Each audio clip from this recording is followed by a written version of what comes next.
Assalamualaikum warahmatullahi wabarakatuh. Pemirsa dimanapun berada, semoga pemirsa dalam keadaan kesehatan terbaik, selalu dalam perlindungan Allah Ta'ala, baik dalam urusan rohani ataupun jasmani. Amin Allahumma amin. Berbicara mengenai kalimat syahadat, tentu kita semua umat Islam, baik anak-anak yang masih kecil ataupun orang yang sudah dewasa sampai orang yang sudah lanjut usia, semuanya pasti hafal ya kalimat syahadat. Asyhadu an la ilaha illallah wa asyhadu anna Muhammadar Rasulullah. Kalimat ini kita hafal mati ya, di luar kepala ya, karena betul-betul sudah hafal ya. Nah, tapi yang jadi pertanyaannya adalah apakah hafal saja atau mengucapkan saja kalimat syahadat itu sudah memenuhi tujuan daripada kalimat syahadat, atau sudah memenuhi tujuan daripada rukun Islam yang pertama, yaitu syahadat. Terlebih apabila kita memahami arti syahadat di sana adalah bentuk kalimat persaksian. Apakah kita pernah menyaksikan Allah Ta'ala, pernah menyaksikan Rasulullah SAW? Nah, ini kita akan kupas dalam video kali ini. Pemirsa yang baik hati, syahadat berasal dari bahasa Arab ya. Bentuk kata kerjanya fi'il madhinya adalah syahida. Artinya adalah memberikan persaksian atau memberikan ikrar setia. Jadi gampangnya, seorang ketika bersyahadat berarti dia memberikan persaksian atas kalimat yang dia sampaikan atau menyampaikan ikrar setia mengenai kalimat yang dia sampaikan. Nah, syahadat yang kita baca yang artinya adalah aku bersaksi bahwa tidak ada Tuhan selain Allah, dan aku bersaksi bahwa Muhammad adalah utusan Allah. Yang jadi pertanyaan pertama adalah apa yang dimaksud dengan persaksian? Ya. Kita ambil contoh dalam persidangan itu kan biasanya dipanggil saksi. Siapakah saksi itu? Saksi itu adalah orang yang menyaksikan, ya, mengetahui, baik melihat ataupun mendengar langsung peristiwa yang sedang diangkat dalam persidangan itu. Entah bagian yang mana ya, tapi dia melihat atau mendengar ya salah satu bagian atau seluruh bagian daripada kasus yang sedang diangkat. Jadi seseorang baru bisa dijadikan saksi kalau dia melihat atau mendengar atau mengetahui langsung ya peristiwa yang sedang diangkat. Nah, kembali ke syahadat. Apakah kita pernah melihat, mendengar langsung wujud Allah Ta'ala ataupun wujud Rasulullah SAW? Mungkin jawabannya adalah tidak. Kalau jawabannya iya, melihat dan mendengar dalam bentuk apa? Karena dalam Al-Quran sendiri disampaikan Nabi Musa alaihissalam sendiri tidak bisa, seorang nabi ya, tidak bisa menyaksikan wujud Allah Ta'ala secara langsung. Bahkan pantulan daripada sinar Allah Ta'ala itu pun beliau tidak bisa melihat ya. Nah, kalau jawabannya tidak ya, lalu kalau kita tidak pernah melihat atau mendengar langsung wujud Allah Ta'ala, kenapa kita berani menyampaikan dua kalimat syahadat? Gitu kan. Nah, maka permasalahan ini harus kita ulas dengan betul-betul, karena ini kalimat yang sangat penting. Syarat untuk menjadi seorang muslim adalah kalimat syahadat. Pertama adalah bentuk persaksian kalimat syahadat ini, apakah persaksian jasmani ataupun persaksian rohani. Ya. Kalimat syahadat ini intinya adalah kalimat persaksian rohani. Maka bentuk persaksiannya itu bukanlah persaksian jasmani, tapi persaksian rohani. Utamanya. Tentu dia juga memanfaatkan indera-indera jasmani, ya. Tetapi tidak seperti peristiwa jasmani yang kita lihat langsung dengan mata kita dengar langsung dengan telinga kita, ya. Kemudian itu dijadikan saksi. Karena mata kita, telinga kita tidak bisa melihat, mendengar langsung Allah Ta'ala, ya. Dan kita yang tidak sehidup sezaman dengan Rasulullah SAW tidak bisa melihat dan mendengar langsung wujud Rasulullah SAW. Dan jangankan kita, ya, bahkan orang yang sezaman dengan Rasulullah SAW, para sahabat, ada yang tidak bisa melihat langsung wujud Rasulullah SAW. Misalkan ada sahabat yang buta. Kalau persaksian itu harus dilihat dengan mata jasmani, maka sahabat yang buta itu tidak bisa dong memberikan persaksian syahadatnya, ya kan? Karena dia tidak bisa melihat wujud Rasulullah Sallallahu Alaihi Wasallam.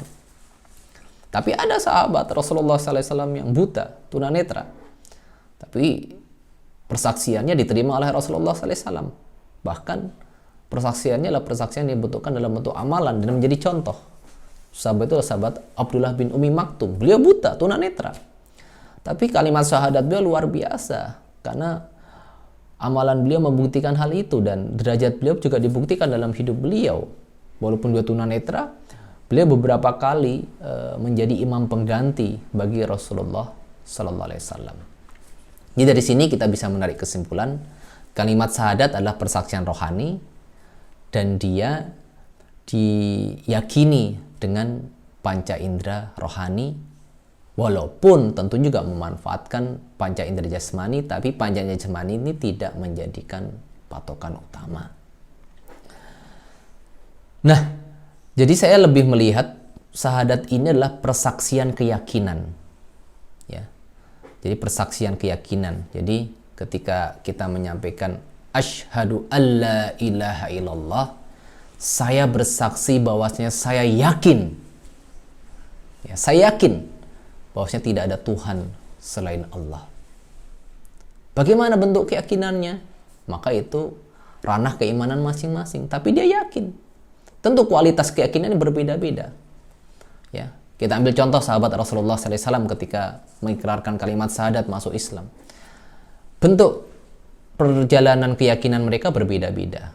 Misalkan sahabat Abu Bakar As-Siddiq, beliau tidak perlu dalil-dalil.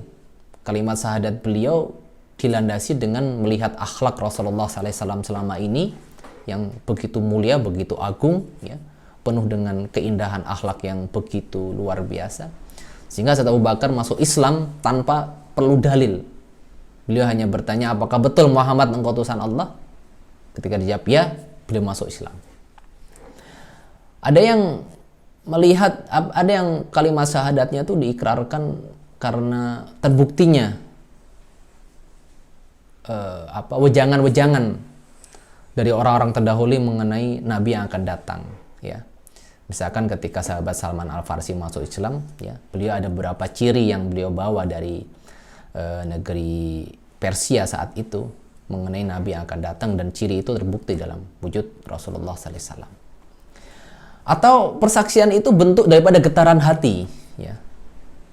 Dia selama hidupnya misalkan tidak ada satu keyakinan yang kuat, ya, mengenai kebenaran Rasulullah, ya, bahkan menentang, memusuhi, tapi tiba-tiba getaran hatinya berubah sedemikian rupa karena hasil doa-doa. Misalkan Hazrat Umar bin Khattab, kalimat syahadat beliau itu dilandasi akan getaran hati, ya. Beliau tidak melihat misalkan Nabi yang akan datang akan seperti ini, ya, ataupun bukan kawan dekat dengan Rasulullah SAW, tapi getaran hati beliau dibalikkan karena doa Rasulullah SAW, akhirnya beliau mengucapkan kalimat syahadat.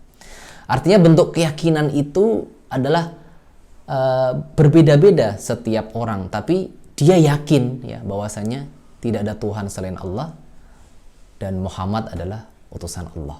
Nah, itu. Nah, kalimat syahadat itu juga bukti mengenai ketinggian wujud Rasulullah Sallallahu Alaihi Wasallam. Karena bagaimana dengan kalimat syahadat ini, wujud Allah Ta'ala dan wujud Rasulullah Sallallahu Alaihi Wasallam itu disatukan dalam satu kalimat yang bernama kalimat syahadat. Asyhadu an la ilaha illallah wa asyhadu anna Muhammadar Rasulullah. Persaksian mengenai keesaan Allah Ta'ala, persaksian mengenai kebenaran nubuat Rasulullah SAW dijadikan satu menjadi kalimat syahadat. Ini apabila kita lihat, inilah satu bentuk kemuliaan derajat Rasulullah SAW yang Allah Ta'ala anugerahkan kepada diri Muhammad Sallallahu Alaihi Wasallam, ya, sehingga beliau betul-betul menepati kedudukan khataman nabiyyin, ya, nabi yang paling mulia, paling agung, ya, penghulu sekalian manusia. Nah, kemudian berbicara lagi mengenai kalimat syahadat. Kalimat syahadat itu tidak selesai hanya sekali kita ucapkan ketika masuk Islam, ya, ataupun kita ucapkan berulang-ulang tanpa ada perenungan dan keyakinan yang kuat di dalam hati, ya, maka kalimat syahadat itu belum ada artinya. Karena Allah Ta'ala tidak melihat ucapan, ya, tapi Allah Ta'ala melihat amalan, ya. Kita mengucapkan kalimat syahadat berkali-kali pun, tetapi amalan kita tidak sejalan dengan kalimat syahadat itu, maka kalimat syahadat itu tidak ada arti dalam pandangan Allah Ta'ala. Artinya kalimat syahadat ini hakikatnya adalah satu kalimat yang terus dikuatkan, terus dibuktikan selama perjalanan hidup kita, ya. Di dalam kalimat syahadat, ya, kita mengikrarkan satu keyakinan tidak ada Tuhan, ya, yang menjadi sumber keselamatan utama, sumber rizki utama, sumber kemuliaan utama, sumber kekuatan utama selain Allah Ta'ala, ya. Tidak ada wujud di muka bumi ini, ya, yang lebih tinggi dari wujud Allah Ta'ala. Semua wujud di muka bumi ini, kebesaran, kemuliaan, ilmu, kekayaan, dan semuanya, itu semuanya di bawah ketauhidan Allah Ta'ala. Dan itu perlu dibuktikan dalam setiap detik kehidupan kita. Nanti syahadat juga adalah kalimat pembuktian, ya, sampai di mana kualitas keimanan kita dalam detik-detik kehidupan kita. Dan kalimat pembuktian itu ketika berbicara mengenai Rasulullah SAW adalah bagaimana upaya kita dalam detik-detik kehidupan kita itu mengikuti contoh sunnah daripada Rasulullah SAW. Bagaimana pemikiran kita, amalan-amalan kita, pilihan-pilihan kita, itu kita berupaya tidak diluruskan, diserasikan dengan sunnahnya Rasulullah SAW. Sehingga kalimat syahadat itu adalah juga satu upaya untuk menghilangkan segala rintangan yang mengganggu kedaulatan tauhid di dalam diri kita. Nah, ada hadis dari Rasulullah SAW yang berbunyi, barang siapa yang mengucapkan kalimat la ilaha illallah, man qala la ilaha illallah dakhalul jannah, ya. Barang siapa yang mengucapkan kalimat la ilaha illallah, maka dia akan masuk surga, ya. Nah, ini hadis yang cukup populer, ya. Tapi kita harus tahu juga ada asbabul wurud, ya, mengenai hadis ini, ya. Jadi kisah mengenai terucapnya hadis ini dalam satu teks hadis disampaikan. Jadi ketika Rasulullah SAW menyampaikan hal ini, maka sahabat Abu Hurairah, beliau menyampaikan kepada umat Islam, barang siapa yang mengucapkan la ilaha illallah, maka dia masuk surga. Ini kan korelasi dengan kalimat syahadat itu, la ilaha illallah. Nah saat itu adalah saat Umar bin Khattab ketika dia mendengar sabda tersebut, beliau marah, ya. Beliau marah dan beliau akhirnya datang kepada Rasulullah SAW karena beliau takut, ya, bahwasanya orang akan menggampangkan, ya. Oh, gampang masuk surga, sering-sering saja ucapkan la ilaha illallah. Beliau sampaikan keberatan, ya, Hazrat Umar bin Khattab, ya Rasulullah, kalau hadis ini tidak betul-betul dipahami oleh umat Islam, maka mereka akan menggampangkan masuk surga. Artinya mereka akan meninggalkan amalan-amalan. Dan Rasulullah itu paham, ya. Nah, artinya dari kisah ini kita memahami bahwasanya kalimat syahadat itu tidak cukup hanya dengan bentuk ucapan saja. Artinya amalan-amalan kita itulah yang membuktikan kalimat syahadat kita. Jadi tentunya kita semua masih belajar, ya. Kita semua masih dan akan terus belajar membuktikan kalimat syahadat kita agar sampai akhir hayat kita berusaha menyelaraskan pemikiran kita, perbuatan kita, perkataan kita agar betul-betul sesuai dengan kalimat syahadat itu, bahwasanya tidak ada Tuhan yang patut disembah selain Allah Ta'ala dan Muhammad adalah utusan Allah Ta'ala. Kita selalu berusaha menyelaraskan amalan kita dengan cara tersebut. Demikian kultum singkat yang bisa disampaikan. Wassalamualaikum warahmatullahi wabarakatuh.